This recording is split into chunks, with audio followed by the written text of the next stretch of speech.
నేను గత 15 రోజుల నుంచి వెళ్ళి పొద్దున మార్నింగ్ 5 o'clock నుండి దాదాపు నైట్ 11 అవుతుంది. సో ఎందుకంటే కాన్సెంట్ చాలా పెద్దది కదా పార్లమెంట్ సెగ్మెంట్ అనేది. It is around 37 lakhs votes ఉంటాయి కాబట్టి చాలా కష్టపడాల్సి వస్తుంది.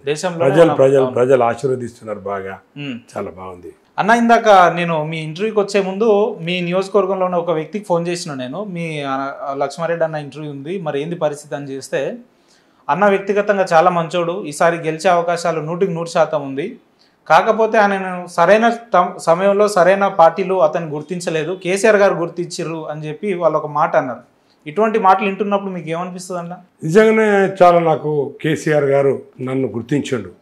నేను పార్టీలో చాలా జూనియర్ అయినా కూడా నన్ను గుర్తించి నాకు మంచి పొజిషన్ ఇచ్చాడు, మంచి గుర్తింపు ఇచ్చి వారికి కృతజ్ఞతలు.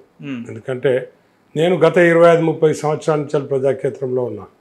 అయినా కూడా ఇంతమంది కాంగ్రెస్ పార్టీ అంతా వాడుకొని మనుషుల్ని ఎలా వాడుకోవాలో పనులకు వాడుకొని దాని తర్వాత వాడుకుందా కాంగ్రెస్ పార్టీ చాలా వాడుకొని వాళ్ళు ఏంటంటే వాళ్ళ అవసరాలకు వాడుకుంటారు తప్ప మరి కాంగ్రెస్ పార్టీలో మళ్ళీ కరెక్ట్ పొజిషన్కి వచ్చేసరికి అవన్నీ చూడరు.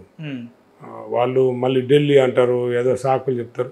సరే, వాళ్ళ గురించి నాకు అనవసరం. మీరు అడిగింది ఒకటే, నన్ను కేసీఆర్ గారు ఆశీర్వదించి మంచి పొజిషన్ ఇచ్చారు. నన్ను ఎంపీ అభ్యర్థిగా మెడ్చల్కి వారు ప్రకటించడం చాలా సంతోషకరం. నాకు చాలా సంతోషంగా ఉంది.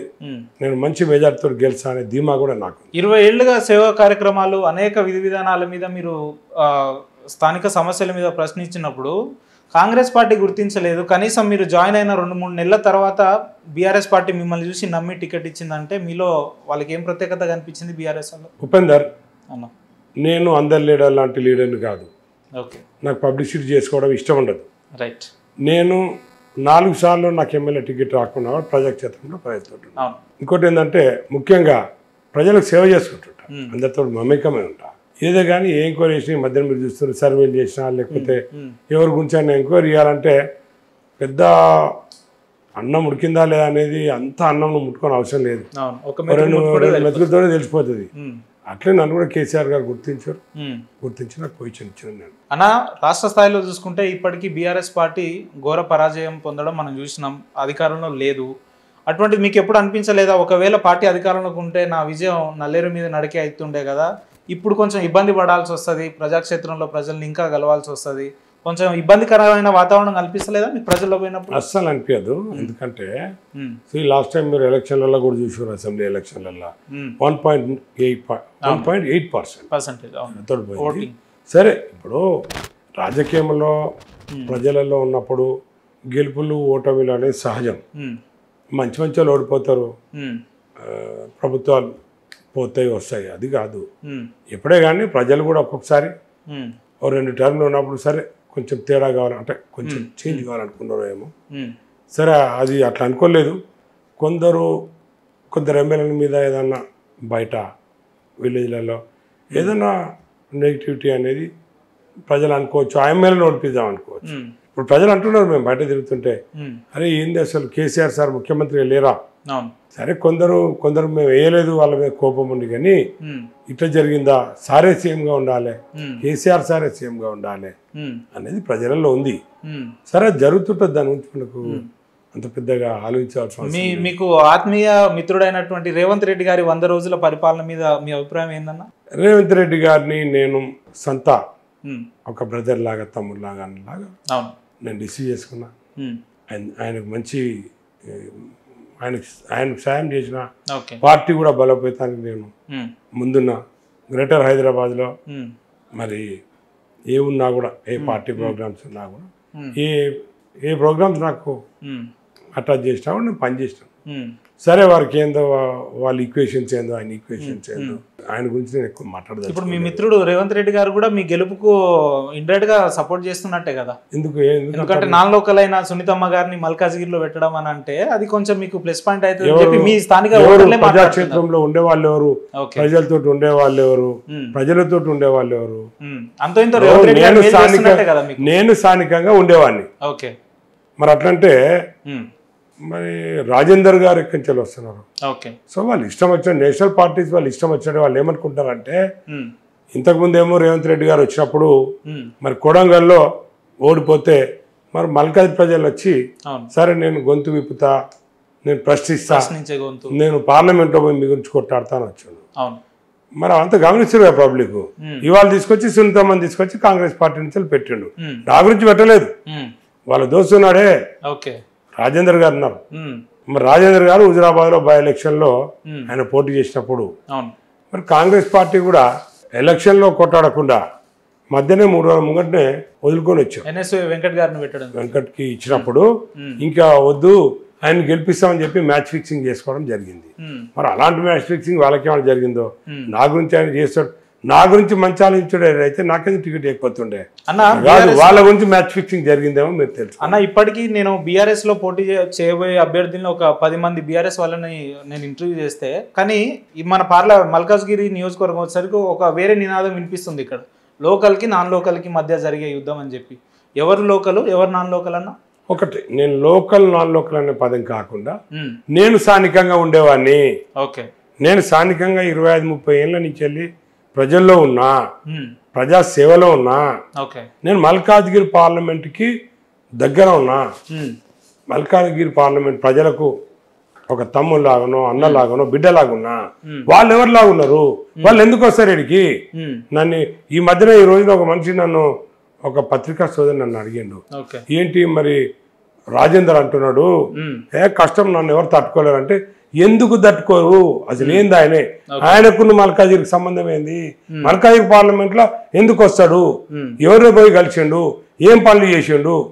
ఆయన రావడం అనేది, ఆయన ఇంతకుముందేమో పారాచూట్స్ అంటుండేది, ఇప్పుడు పారాచూట్స్ కాదు, చిన్న హెలికాప్టర్లు వేసుకొని వస్తున్నారు. అందరికి ఆశ పెరిగింది, రేవంత్ రెడ్డి గారు ఇక్కడ గెలిచిన తర్వాత మరి ఆయన పిసిసి అధ్యక్షుడు ముఖ్యమంత్రి అయిన తర్వాత ఎవరే గాని ఓడిపోయిన వాళ్ళు ఇక్కడ షెల్టర్ చేసుకొని ఈడికొచ్చి ఈడేదో గెలవాలని పగడికళ్ళు అంటున్నారు. ప్రజలన్నీ చూసిండ్రు, 5 సంవత్సరాలు మోసపోయినరు. మరి రేవంత్ రెడ్డి గారు గెలిచిన తర్వాత ప్రజలకు ఏం చేసిండు? రేవంత్ రెడ్డి గెలిచిన తర్వాత ఏ ఒక్కరితో మాట్లాడా? రేవంత్ రెడ్డి గెలిచిన తర్వాత ఏ ఒక్కరి సమస్యలు తెలుసుకున్నాడా? రేవంత్ రెడ్డి గారు గెలిచిన తర్వాత ఏ ఒక్కరికైనా పనిచేసాడా? రేవంత్ రెడ్డి గారు గెలిచిన తర్వాత మల్కాజ్గిరి నియోజకవర్గం అభివృద్ధి కాలేదంటారా? ఏ ఒక్క రోజు ఏ ఒక్క కాన్స్టిట్యున్సీకి రేవంత్ రెడ్డి గారు రాలేదు. అది వారికి తెలుసు, అది వారికి తెలుసు. ఇక్కడ ప్రజలందరూ కూడా రేవంత్ రెడ్డి గారు ఎంపీ ఉన్నారే, ఆయన మిస్సింగ్ అని చెప్పి ఎన్నోసార్లు కంప్లైంట్ కూడా చేయడం. సరే, మీరు పొద్దున్న లేస్తే ప్రజాక్షేత్రంలో తిరుగుతురు కన్నా మీరు మల్కాజ్గిరి నియోజకవర్గంలో మీరు గమనిస్తున్న సమస్యలు ఏంది? ఒకవేళ మీరు రేపు ఎంపీగా గెలిస్తే వాటిని ఏ రకంగా పరిష్కరిస్తారు? చూడు పెందర్, మల్కాజ్గిరి ప్రజలు గత 5 ఏళ్ల నుంచి అయితే మరి పార్లమెంట్లో గలం ఇప్పలే ఎంపీగా ఉన్నారు రేవంత్ రెడ్డి గారు. మరి మా దగ్గర సమస్యలే. మల్కాజ్గిరిలో అందరు తెలిసే విషయమే, సికింద్రాబాద్ కంటోన్మెంట్ అనే ఏరియా, ఆ హైవే కానీ ఏదైతే కరీంనగర్ పోయే రూట్ ఏదైతే ఉందో, ఇంకా ఏవే కానీ రోడ్స్ ఉన్నాయో ఆ రోడ్స్ అన్నీ కూడా సెంట్రల్ గవర్నమెంట్ అండర్లో ఉంటాయి. దానిలో పనులు చేయాలంటే సెంట్రల్ గవర్నమెంట్ని, స్టేట్ గవర్నమెంట్ని అందరినీ ఇన్వాల్వ్ చేసి చేయాల్సి వస్తుంది. చిన్న చిన్న రోడ్లలో రోజు లక్షలాది మంది ప్రయాణించే ఏవైతే రోడ్స్ ఉన్నాయో అవన్నీ కూడా చాలా రద్దీగా ఉండి చాలా ప్రాబ్లం అవుతుంది. అటువంటి వాటిని ఇమ్మీడియట్గా చేయాల్సి వస్తుంది. ఇంకో విషయానికి వస్తే మరి మల్కాజ్గిరిలో మల్కాజ్గిరి టౌన్ మధ్యన ఉంటుంది, చుట్టూ అన్ని కూడా గేట్స్ తోటి రైల్వే ట్రాక్లతో ఉంటుంది. సో అవన్నీ కూడా డెవలప్ చేయాలి, అది కూడా రైల్వేకి సంబంధించింది కాబట్టి మరి ఫ్లైఓవర్సే కానీ బైపాస్లే కానీ అక్కడ అన్ని గేట్సే కానీ అటువంటి రిమూవ్ చేయాలంటే అక్కడ ప్రజలు చాలా కష్టాలలో ఉన్నారు. ఇంకో విషయానికి వస్తే మా దగ్గర ఉప్పల్ కారిడార్ అని ఉన్నది, అది గత 7 సంవత్సరాల నుంచి నత్తనడక నడుస్తుంది. దాని గురించి పట్టించుకునే వాళ్ళు లేరు. వరంగల్ నుంచి నారపల్లికి వస్తే ఎంత టైం పడుతుందో, నారపల్లి నుంచి ఉప్పల్కి వస్తే ఉపచారం వస్తే అంత టైం పడుతుంది. మరి దానిలో అది స్టార్ట్ చేసి 7 ఏళ్ళు అయింది, 8 ఏళ్ళు అయింది. మరి ఇప్పటివరకు ఇగో అయిపోతుంది, అదో డబ్బులు వస్తున్నాయి, ఇక పని అయిపోయింది అనే లెవెల్లో ఎవరి మాటలు వాళ్ళు చెప్పుకుంటారు తప్ప ఇప్పటి వరకు చాలా మంది యాక్సిడెంట్లో చనిపోవడం జరిగింది. చాలా అధ్వాన పరిస్థితిగా ఉన్నది, పట్టించుకునే పరిస్థితి లేదు. అలాంటి అన్ని కూడా రేపటి గెలిచిన తర్వాత పార్లమెంట్లో ఇవన్నీ ప్రశ్నిస్తాం. అది ఒకటే కాకుండా మరి ఇక్కడంతా కూడా దేశంలోనే అతిపెద్ద పార్లమెంట్ సెగ్మెంట్ ఇది, 37 లక్షల మంది ఓటర్స్ ఉంటారు. దీన్ని మినీ ఇండియా అంటారు, మినీ ఇండియా అంటారు. చాలా సమస్యలు. ఇంకోటి ఏంటంటే ముఖ్యంగా స్కూల్స్ ఏవైతే ఇక్కడంతా నేషనల్ ఇన్స్టిట్యూషన్స్ బాగా ఉన్నాయి, స్కూల్స్ ఏవైతే సెంట్రల్ స్కూల్స్ సంబంధించినా కూడా ఇంకా తీసుకురావాల్సి వస్తుంది. ఇలాంటి విషయాలను కూడా పబ్లిక్లో పోయి ప్రతి కాన్స్టిట్యూన్సీలో తిరిగి ప్రతి కాన్స్టిట్యూన్సీలో ఏ అవసరం ఉంది పార్లమెంట్ ఇచ్చేది మనం రేపటి అడగడానికి ఏది ఉంటుంది, సెంట్రల్ తోటి ఏది ఫైట్ చేయాలనే విషయాన్ని ఏమనిపిస్తుంది అన్న దశాబ్దాల కాలం నుంచి ఇక్కడే పుట్టి ఇక్కడే నిరంతరం ప్రజలకు సేవలు అందిస్తున్న మీరెక్కడ, లేదంటే నిన్నగా ఎలక్షన్లను దృష్టిలో పెట్టుకొని వస్తున్న అభ్యర్థులు వాళ్ళ ప్రచారానికి వెళ్తుంటే ఆ రకమైన పరిస్థితులు చూస్తే మీకు ఏమనిపిస్తుంది? ఉపేందర్, నేనైతే ఎక్కువ మాట్లాడదలుచుకోలేదు వాళ్ళ గురించి. నేను ప్రజల్లో పోయినప్పుడు ఏం జరుగుతుందని నేను చెప్తాను. నీకు ప్రజల్లో పోయినప్పుడు కామన్ పబ్లిక్ అడుగుతుంది ఈ రోజున, అన్న వాళ్ళు ఎందుకు వస్తారు అన్న, ఇది అందరికీ ఇక్కడ ఎవరైతే పొలిటికల్ ఫెయిల్ అయిన వాళ్ళకి అడ్డ అవుతుందా, ఇది వాళ్ళైతే అట్లనే అడ్డలాగానే భావిస్తున్నారు. మరి ఆ సునీతమ్మ అక్కకు ఏం ఇక్కడ సంబంధం ఏమున్నది, ఆమె మొన్నదాకా బీఆర్ఎస్ పార్టీలో ఉన్నది, అన్ని అనుభవించారు వాళ్ళు, మంత్రి అనుభవించారు, ఎమ్మెల్యేలు అనుభవించారు, చైర్పర్సన్ అనుభవించారు, వాళ్ళ ఫ్యామిలీ అన్ని ఇచ్చారు వాళ్ళు. మరి ఏంది వాళ్ళ గోసేంది, వాళ్ళు ఒక 3 నెలలు కూడా ఆగరాయింది అంటే గవర్నమెంట్ లేకపోతే ప్రభుత్వం లేకపోతే పొజిషన్ లేకపోతే ఆగరావాళ్ళు. ఏంది వాళ్ళ పద్ధతి ఏంది అని నన్ను అడిగితే అమ్మ అక్క వస్తుంది కదా అప్పుడు మీరు అడుగునని చెప్తున్నాను నేను. సో అలాంటి పరిస్థితి ఉంది. ఈయన కూడా బీజేపీ అభ్యర్థి కూడా రాజేందర్ కూడా ఆయన ఎవరు, ఆయనకు సంబంధం ఏంది, ఆడ చెల్లిందా పైసా, హుజరాబాద్ లో చెల్లిందా, వేరే ఆడ చెల్లిందా, అక్కడ ఎందుకు ఓడిపోయాడు, మరి ఇక్కడికి ఎందుకు వస్తాడు, మరి ఆయన నిజమైన మంచివాడైతే ఆయనే గెలుస్తున్నాడు కదా, మరి ఈడికి ఎందుకు వస్తున్నాడు, ఈడెందుకు దస్తేస్తున్నాడు, ఇది ప్రజలు గమనిస్తున్నారు. ప్రజలు ఊరుకోరు, ప్రజలు వాళ్ళ ఓటుతోటి బుద్ధి చెప్తారు.